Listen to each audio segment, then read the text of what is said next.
উপহার রেহেনুমা বিনত আনিস।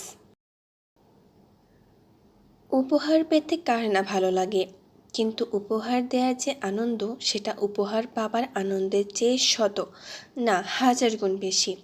কোনো উপহার কেবল এর বস্তুগত মান কিংবা আর্থিক মূল্য দ্বারা বিবেচ্য নয়, বরং এটি মনের ভেতর সঞ্চিত শ্রদ্ধা ও ভালোবাসার উপচে পড়া ফাল্গুধারার এক রংধনুময় বহিঃপ্রকাশ। কাউকে উপহার দেওয়ার চিন্তা মাথায় এলে প্রথমেই মনের মুকুরে ভেসে ওঠে প্রিয় মানুষটির মুখখানি।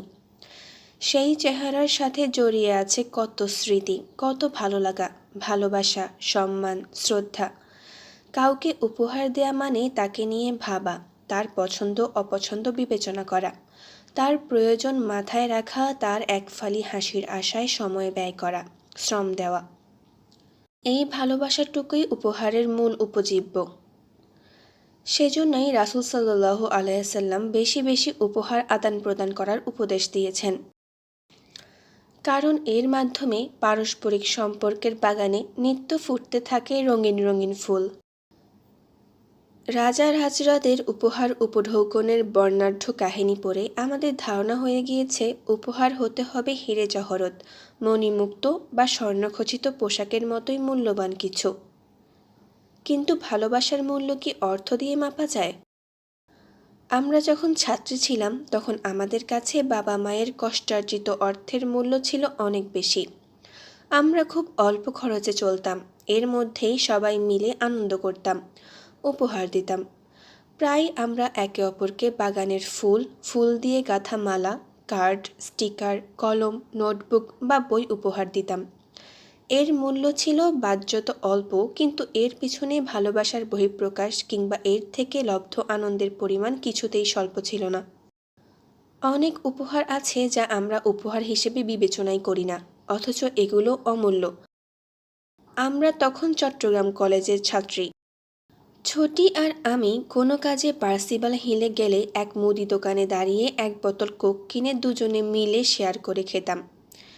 সেই সময় 10 টাকা দিয়ে এক বোতল কোক কিনে খাওয়া ছিল আমাদের জন্য বিলাসিতা। ও কয়েক ঢোক খেয়েই বলতে শুরু করত, আমি আর খেতে পারছি না, বাকিটা তুমি খাও। উদ্দেশ্য আমাকে বেশি খাওয়ানো। খাবার পরিমাণটা অল্প হলেও সেটা দুজনে মিলে উপভোগ করা ছিল আমাদের জন্য বন্ধুত্বের বহিঃপ্রকাশ। আমার ভালো দাদু, আমার দাদার ছোট বোন। ভালো দাদু নামটা আমারই দেয়া। দাদু আমার জন্য রান্না করার সময় বাছা চাউল আবার বাছত, কারণ আমি খাবার সময় মরা চাউল বাছি। এটাই ভালোবাসা।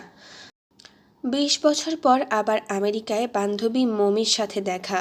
ওর বাসায় খেতে বসে দেখি ও আমার পছন্দের সব আইটেম রান্না করেছে, এমনকি ভাতের সাথে আচার দিতেও ভোলেনি। মানুষের এই ছোট ছোট রুচি পছন্দগুলো মনে রাখা, এটাই কি আন্তরিকতা নয়? সবচেয়ে ভালো উপহার সেটি যা ব্যক্তির পছন্দ এবং পছন্দের কথা বিবেচনা করে দেওয়া হয়। এতে বোঝা যায় আপনি সেই ব্যক্তিকে কত ভালোভাবে জানেন, তার পছন্দ অপছন্দ আপনার কাছে কতখানি গুরুত্বপূর্ণ, তার প্রয়োজন আপনার কাছে কতটুকু অর্থবহ।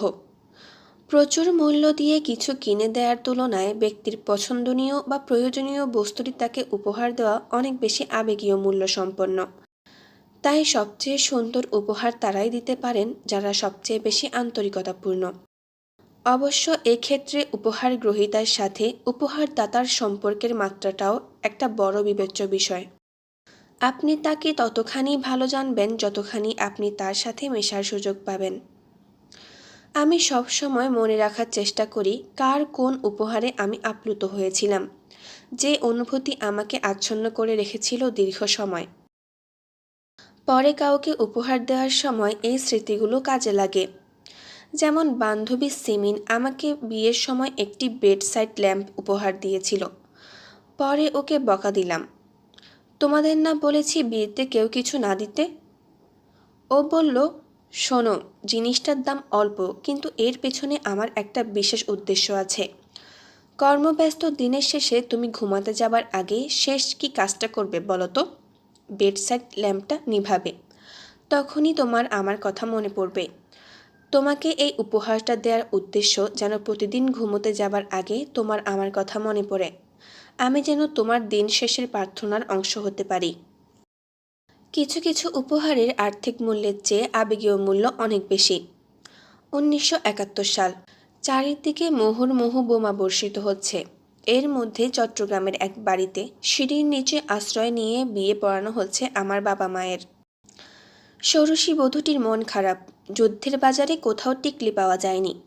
গ্রামের মেয়ে, যতই যা কিছু দেয়া হোক না কেন, বিয়ের সাজসজ্জার অংশ হিসেবে টিকলি তার কাছে খুব গুরুত্বপূর্ণ। অন্যদিকে বরের মন খারাপ, শ্বশুরবাড়ি থেকে হাতঘড়ি দেওয়া হয়েছে, কিন্তু যুদ্ধের বাজারে ভালো ঘড়ি পাওয়া যায়নি। এই কাহিনী আমাদের সবার জানা ছিল। আমি যখন চাকরি করতে শুরু করি তখন থেকে টাকা জমাতে শুরু করি। বাবা মায়ের 25তম বিবাহবার্ষিকীতে আমরা ভাই বোনরা মিলে বাবাকে একটি ঘড়ি এবং আমার ভাই আহমদের পরামর্শ মোতাবেক মাকে টিকলির পরিবর্তে একজোড়া কানের দুল উপহার দিই। এটা ছিল আমাদের জীবনের শ্রেষ্ঠ উপহার, কারণ এর মাধ্যমে আমরা বাবা মায়ের 25 বছরের পুরনো কিছু শখ পূরণ করতে সক্ষম হয়েছিলাম। অনেক সময় আন্তরিক উপহারগুলো হয়ে থাকে অতি সাধারণ, কিন্তু এর পেছনে ভাবনা বা ভালোবাসার পরিমাণ হয় অসাধারণ। যেমন কেউ কিছু খেতে পছন্দ করে, আপনার বাসায় সেই জিনিসটি রান্না হয়েছে, আপনি তাকে এর অল্প কিছু পাঠিয়ে দিলেন অথবা তার জন্য তুলে রাখলেন। আপনি যে তাকে মনে করলেন, এটাই ভালোবাসার বহিঃপ্রকাশ। যেমন তাসনিন আপা দই বড়া বানালে আমার জন্য পাঠিয়ে দিতেন, কারণ আমি এটি খেতে ভালোবাসি কিন্তু বানাতে শিখিনি। হাতে বানানো উপহার সবসময় কৃত উপহারের চেয়ে বেশি মূল্যবান, কারণ এর সাথে উপহারদাতার সময়, শ্রম, ভাবনা এবং ভালোবাসার স্পর্শ মিশে থাকে। আমার এক ছাত্রী আমাকে নিজ হাতে কাজ করে একটা জামা উপহার দিয়েছিল। সেটি আমি আজও রেখে দিয়েছি, কারণ এটি ছিল তার ভালোবাসা প্রসূত শ্রমের সাক্ষ্য। কিছু উপহার আছে যেগুলো কোনো উপলক্ষ কিংবা উপসর্গ ব্যতিরেকেই হঠাৎ করে দেয়া হয়ে থাকে। এগুলো আমার কাছে শ্রেষ্ঠ উপহার। রাসূল সাল্লাল্লাহু আলাইহি সাল্লাম এমন উপহার প্রায়ই দিতেন। যেমন কেউ বলল, আপনার চাদরটা তো ভারী সুন্দর, আর তিনি সাথে সাথে চাদরটি খুলে তাকে দিয়ে দিলেন। আমি যখন কানাডা যাই, আমার সহকর্মী ছাত্রী সবাই মিলে এক বিদায়ী অনুষ্ঠান করেন। অনুষ্ঠান শেষে কিছু ছাত্রীর সাথে বসে কথা বলছিলাম।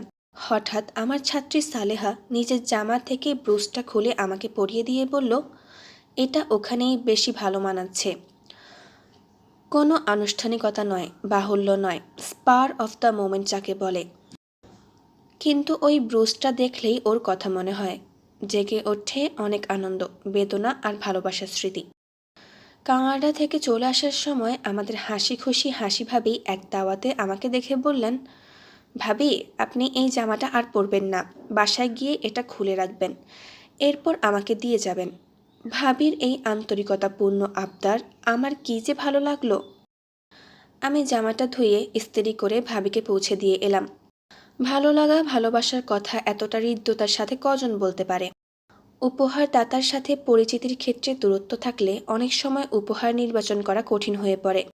তবে কিছু কিছু উপহার আছে যেগুলো সর্বাবস্থায় কাজে লাগে, যেমন বই, খাতা, কলম, ঘরোয়া ব্যবহার্য জিনিস, চাদর, পোশাক, সাজসজ্জার উপকরণ ইত্যাদি। কিন্তু এগুলোর ক্ষেত্রেও উপহার গ্রহীতার রুচি পছন্দ সম্পর্কে কিছুটা জানার প্রয়োজন রয়েছে।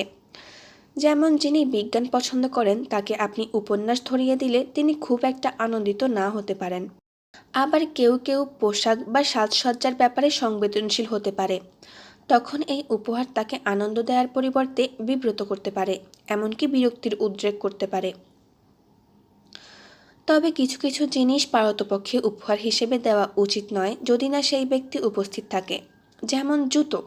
প্রথমত, কারো পায়ের সাইজ জানা থাকলেও এক একজনের এক এক ধরনের জুতো আরাম লাগে বা এক এক ধরনের জুতোয় সমস্যা থাকতে পারে। অনেক সময় লম্বায় পায়ের সাইজ ঠিক হলেও পাশে ফিট না হতে পারে, কিন্তু এক এক সময় সব দিক ঠিক হয়েও শেষ রক্ষা হয় না। আমি তখন ছাত্রী, এক স্কুলে পার্ট টাইম কাজ করি। দিন শেষে এক সিনিয়র সহকর্মী বললেন, চলো তোমাকে বাসায় নামিয়ে দেই। আমার বাসা ওনার বাসার পথেই। গাড়িতে উঠে জানলাম সেদিন ভাইয়ার জন্মদিন। সেই উপলক্ষে আপা তাকে পাঞ্জাবি, পাজামা এবং একজোড়া স্যান্ডেল উপহার দিয়েছেন। কিন্তু সেদিন সকালে তাদের ঝগড়া হয়েছে। ভাইয়া বললেন, বুঝলে রেহেনুমা, তোমার আপার সাথে ঝগড়া হয়েছে দেখে সে আমাকে জুতো দিল। আমি পড়লাম বিপদে। হাসলে আপা বেজার হবেন, না হাসলে ভাই। আমার ভালো লাগে মানুষকে তাদের পছন্দের জিনিসটি দিতে, বিশেষ করে যা তাদের কাজে লাগবে। তারা অবশ্যই জিনিসটি ব্যবহার করবেন। তাই ব্যক্তিগতভাবে আমি পছন্দ করি কাউকে নিয়ে বাজারে গিয়ে তাদের কিসের দিকে আকর্ষণ তা খেয়াল করতে এবং চুপটি করে তাদের পছন্দের জিনিসটি কিনে তাদের উপহার দিয়ে দিতে। তাহলে নিশ্চিত হওয়া যায় জিনিসটি তাদের পছন্দ হলো, কাজেও লাগলো। যে জিনিস কারো কাজে লাগবে না তা কেবল তার ঘরে আবর্জনাই বৃদ্ধি করবে, কারণ আবেগীয় মূল্যের কারণে তা না যায় দেয়া, না যায় ফেলা। তবে অনেক বুদ্ধিমান ব্যক্তি এই ধরনের উপহারগুলো রিসাইকেল করে দেন, সেক্ষেত্রে সেটি অন্তত অন্য কারো কাজে লাগে। সবচেয়ে কঠিন হলো সামাজিক কারণে যে ফরমাল উপহারগুলো দিতে হয় সেগুলো নির্বাচন করা। উপহার গ্রহীতার সাথে সম্পর্ক ব্যতী রেখে তার রুচি পছন্দ বোঝা বা তার জন্য উপহার নির্বাচন করা কঠিন হয়ে দাঁড়ায়। সেসব ক্ষেত্রে কেবল উপহারই নয়, পরিবেশন পদ্ধতিটাও খুবই গুরুত্বপূর্ণ। উপহারটি সুন্দরভাবে প্যাকেটে ভরে দেওয়ার ওপর উপহারের ইমপ্রেশন অনেকখানি নির্ভর করে।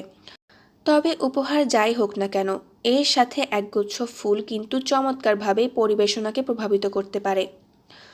উপহার দেয়া একটি অসাধারণ গুণ, কারণ এটি স্বয়ং আল্লাহ তাআলার গুণ। তিনি উপহার দিতে ভালোবাসেন এবং দেয়ার ব্যাপারে কার্পণ্য করেন না।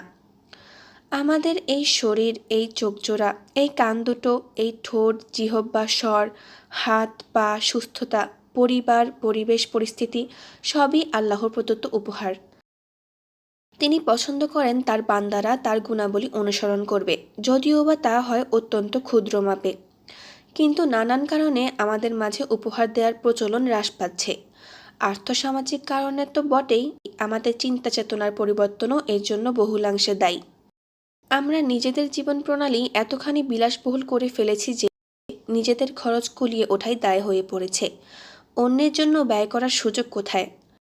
অপরদিকে আমরা ছোট ছোট উপহার দেওয়া থেকে বিরত থাকি, কেবল বড় বা দামি উপহারকেই মূল্যায়ন করি। ফলে টুকটাক উপহার আদান প্রদানের চর্চা আমাদের মাঝে বিলুপ্ত হয়ে যাচ্ছে।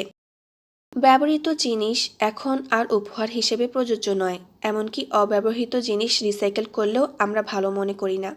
ফলে উপহার দেওয়া কঠিন হয়ে যায়। অথচ আমরা ভুলে যাচ্ছি উপহার কী দেয়া হলো সেটি নয়, বরং কে দিল, কাকে দিল এবং কী অনুভূতি নিয়ে দিল সেটি গুরুত্বপূর্ণ। আমরা যদি এভাবে মূল্যায়ন করতে শিখি, তাহলে আবার আমাদের পক্ষে উপহার আদান প্রদান সহজ হয়ে যাবে। সম্পর্কের বাগিচাগুলো ভরে উঠবে সুদৃশ্য এবং সুগন্ধি পুষ্পপল্লবে।